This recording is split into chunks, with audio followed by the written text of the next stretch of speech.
black chana gravy or kadala gravy, as I love this dish for my quick lunches. I normally have some chana boiled and in the fridge. It would be either black chana or a kabuli chana, which is garbanzo beans, or even the black-eyed peas that I have, which is called as karamani. Something will always be boiled and ready in my fridge.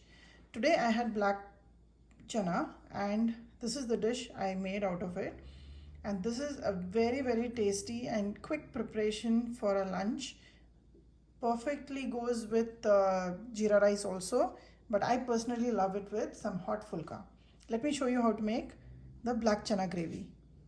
I have about a cup and a half of black chana which is boiled in salt water and it's ready. This is a small little onion. This is a one medium-sized tomato. This is just, it's not cherry tomatoes, it's a regular tomatoes but growing in this size. A small bell pepper.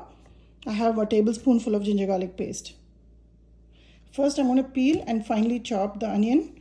I'm going to crush the tomatoes and bell pepper.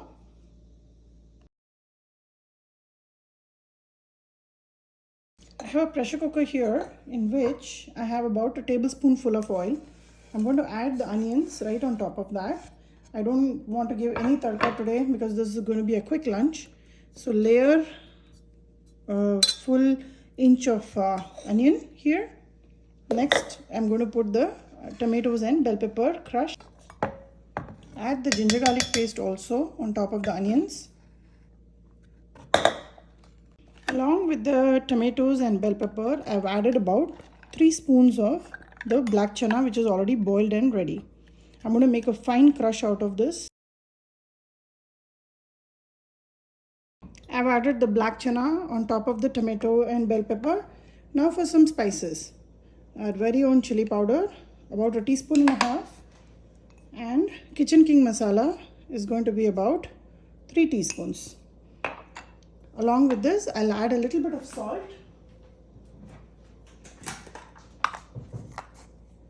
About 1.25 teaspoons. And I've just rinsed this jar with about half a cup of water. Now the black chana that I added to the tomatoes will give this gravy a good thickness. Now I'm going to put it on the gas stove and take about 4 pressure whistles. Close it up. You may wonder why I'm not giving it any tadka, but this is going to be a very quick recipe to give the flavor of that smoky cumin seed which goes in the tadka. After this is ready, I'm going to open it. I'll add some roasted cumin seed powder and finish it off with garam masala and coriander, fresh coriander. The pressure cooker has settled and now it's easy to open it out. And here is the black chana gravy. I'm going to go ahead and mix it well and show you how this has come out. The end product of this will look as though you have slogged a lot of hours in the kitchen into making this nice smooth gravy. The moment we had ground a little bit of chana dal along with tomato and bell pepper will give the gravy this texture. It's not at all watery. The chana and the gravy is all together blended well.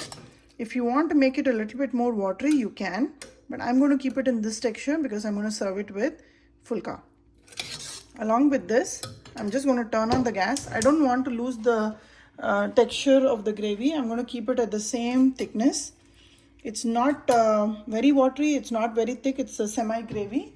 At this stage, I will add just a little bit of roasted cumin seed powder. This would take care of the tadka which I never gave. And along with that, just about 1/3 teaspoon of this pure garam masala. This will totally elevate the taste, make it look as though you did a lot of tadka, did a lot of gravy preparation and things like that. Let this come to a nice big boil and I will turn it off and garnish with fresh coriander.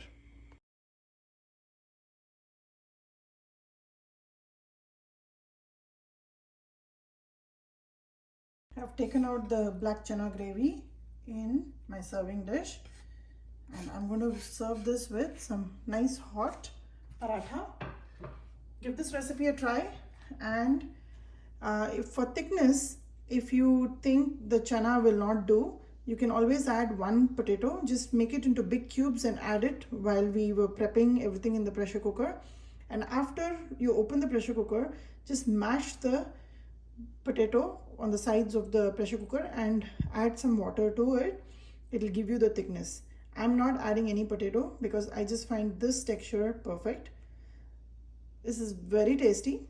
Give this recipe a try and let me know how this turned out for you.